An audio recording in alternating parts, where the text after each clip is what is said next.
हाँ, देखो बाबू, अभी हम कल 8 भाग पढ़ा चुके थे ना। ठीक है। आज चर्चा करेंगे कौन से भाग की? भाग 9 की। 8वें भाग में हमने तुमको बताया था कि किस बात की चर्चा है। 8वें भाग में तुम्हें 3 अनुच्छेद पढ़ने थे। कौन कौन से? 239, 240, 241। बताए थे केंद्र शासित प्रदेशों का गठन। मतलब कि जिस राज्य मतलब जिस क्षेत्र को केंद्र शासित प्रदेश बनाना है, तो किस अनुच्छेद में चर्चा थी? 200 किसमें थी? 239 में। ठीक है। और अगर केंद्र शासित प्रदेश में जैसे विधानसभा, कितने केंद्र शासित प्रदेश में विधानसभा है? हमने बताई थी कि 3। ठीक है। कितने में? 3 में। एक दिल्ली, जम्मू कश्मीर, पांडुचेरी, 3 में बताए थे ना। तो अनुच्छेद 40 में। और हाई कोर्ट भी, जैसे मतलब कि केंद्र शासित प्रदेश 2 ऐसे राज्य बताए थे जिसमें हाई कोर्ट है। कौन किस किस में हाई कोर्ट है? एक तो यह दिल्ली में और जम्मू कश्मीर में। मतलब कल भाग जो 8 पढ़ाए थे हमने केंद्र शासित प्रदेश, बाकी जानकारी हम दे चुके थे। आज हमको पढ़ना क्या है? आज भाग पढ़ेंगे हम 9। भाग 9 में किस बात की चर्चा है? पंचायत की। किस बात की? पंचायत की चर्चा है। बाबू देखेंगे अनुच्छेद कौन सा है? 243 का से अड़ा तक। यहाँ अच्छे से समझेंगे। तुमसे पहले तो क्वेश्चन पूछेगा कि भाग 9 में किस बात की चर्चा है? किस बात की है? ठीक है। भाग 9 में किसकी है? पंचायत की। किसकी है भैया? पंचायत की। भाग 8 में किस बात की? संघ की। किसकी है थी? केंद्र शासित प्रदेश। किसकी थी? केंद्र शासित प्रदेशों की। भाग 6 पढ़ाए तो उसमें किस बात की चर्चा थी? भाग 6 में हमने तुम्हें बताए थे राज्य। भाग 5 में संघ। ये चीजें हम तुमको पढ़ा चुके हैं। अब आज चर्चा करेंगे जैसे अनुच्छेद 40। पहले समझो, ये अनुच्छेद 40 यहां समझना। अनुच्छेद जो 40 है, अनुच्छेद 40, अनुच्छेद जो 40 है ना, तो 40 में भी क्या है? 40 में भी पंचायत संबंधी जानकारी है। लेकिन अनुच्छेद जो 40 है ये किसमें किसका है? नीति निर्देशक तत्वों का। और ये मौलिक अधिकारों का है नहीं है। मौलिक अधिकार का मतलब होता है बाध्य योग, और नीति निर्देशक तत्व का मतलब होता है बाध्य योग नहीं है। मतलब अनुच्छेद में ग्राम पंचायत की चर्चा है। क्वेश्चन तुमसे नॉर्मल पूछता है ग्राम पंचायत की चर्चा किस अनुच्छेद में? तो अनुच्छेद 40 में। लेकिन ये बाबू बाध्य योग नहीं है। मतलब ये है ये किसी पे मतलब की मतलब लागू करवाने के लिए फोर्स नहीं कर सकता है। ये क्या है? ये बाध्य योग नहीं है। तो ये जब ये बाध्य योग नहीं है तो फिर सरकार ने आगे कदम बढ़ाए। सरकार ने क्या है? आगे कदम बढ़ाए।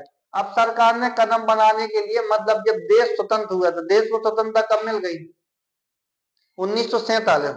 1947 में जब देश स्वतंत्र हुआ। लेकिन लेकिन भारत में मतलब की जो अशिक्षिता मतलब की शिक्षिता नहीं थी, अशिक्षित लोग, मतलब कि गांव देहात में जो रहने वाले हर चीज और या माहौल ना अच्छी चीजें क्रिएट कर वो ये चीज इनकी जानकारी नहीं थी।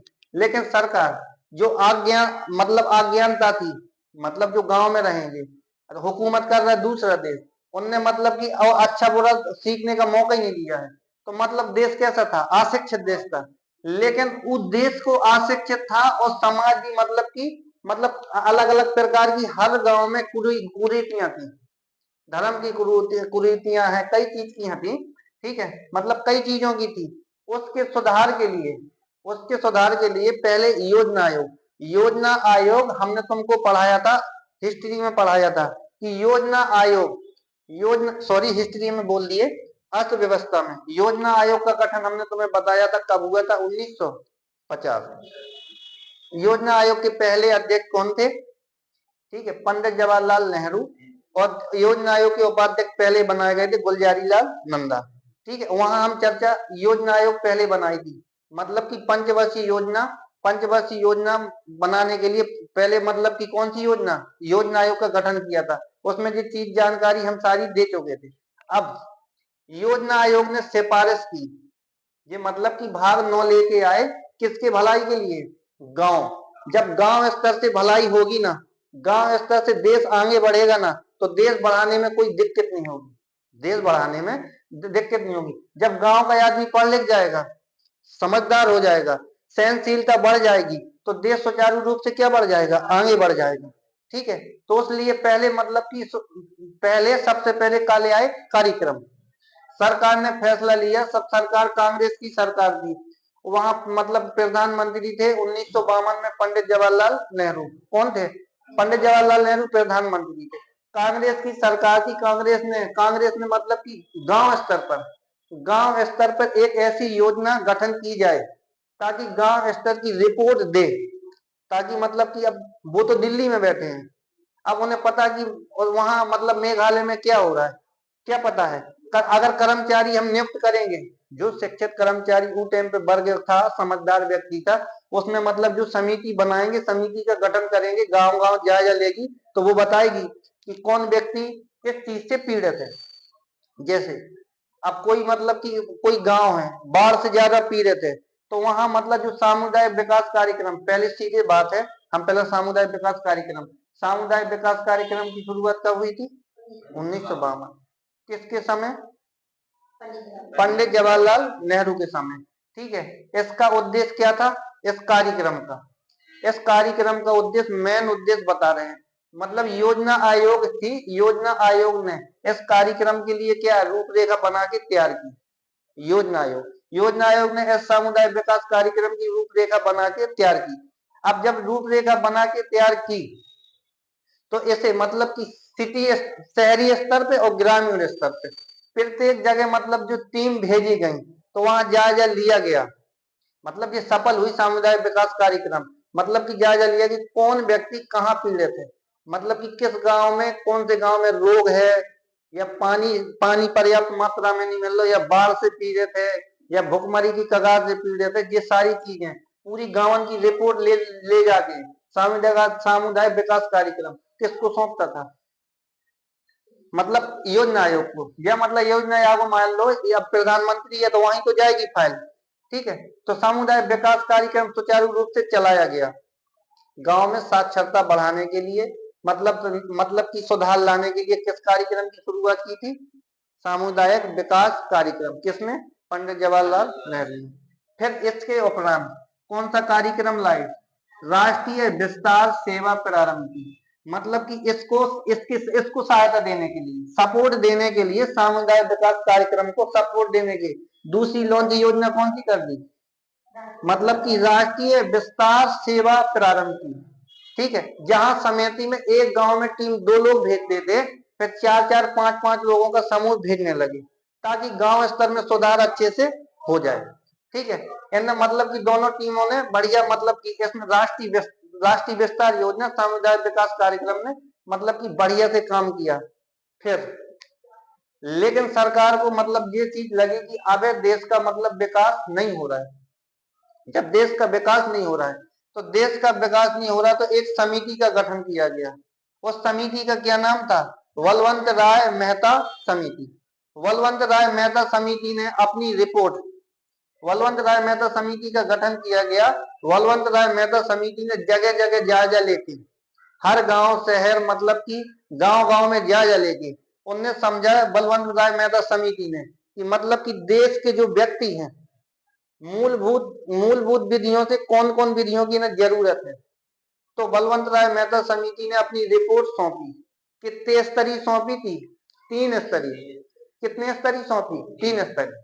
समझना बात को। बलवंत राय मेहता समिति तुमसे पूछेगा, किस समिति ने पंचायत में 3 स्तरीय रिपोर्ट सौंपी थी? बलवंत राय मेहता समिति। इतनी चीज समझ में आ रही है? तो अब बलवंत राय मेहता समिति हम तुम्हें अच्छे से पढ़ा रहे हैं। हाँ, देखो, फिर किसका गठन किया गया था? बलवंत राय मेहता समिति, BRM। कितने स्तरीय थी ये? कितने स्तरीय? 3 स्तरीय। अब 3 स्तरीय थी, कितने स्तरीय थी? मतलब 3 स्तरीय थी, याद रखना। कितने स्तरीय समिति थी? 3 स्तरीय। अब 3 स्तरीय समिति पे गठन किया गया। कितने स्तरीयों पे? 3। जहां जहां पर 2 लाख मतलब 20, मतलब किसी जिला में 20 लाख से जनसंख्या कम है। ठीक है। कितनी? हाँ, 20 लाख से जनसंख्या कम है, तो उसे पर कितने स्तरीय? 2 स्तरीय समिति काम करेगी। बीच वाली जो ब्लॉक स्तर की है, वो पंचायत समिति का क्या कर देते थे? हटा देते थे। मतलब जैसे, समझना तुम बात को, जैसे हम मतलब कि ये त्रिस्तरीय समिति है, हम एक एक बारी बारी से समझा रहे हैं। ठीक है, जैसे कि अपनी अपने मतलब कि घर पे बच्चा पैदा हुआ है। क्या पैदा हुआ है? बच्चा। अब बच्चा पैदा हुआ है, उसके लिए खाना का प्रबंध करना है। एक नॉर्मल मतलब 10-50 आदमी बुला के खाना खिलवाना है, तो घर पे खाना बन जाएगा? बन जाएगा नहीं।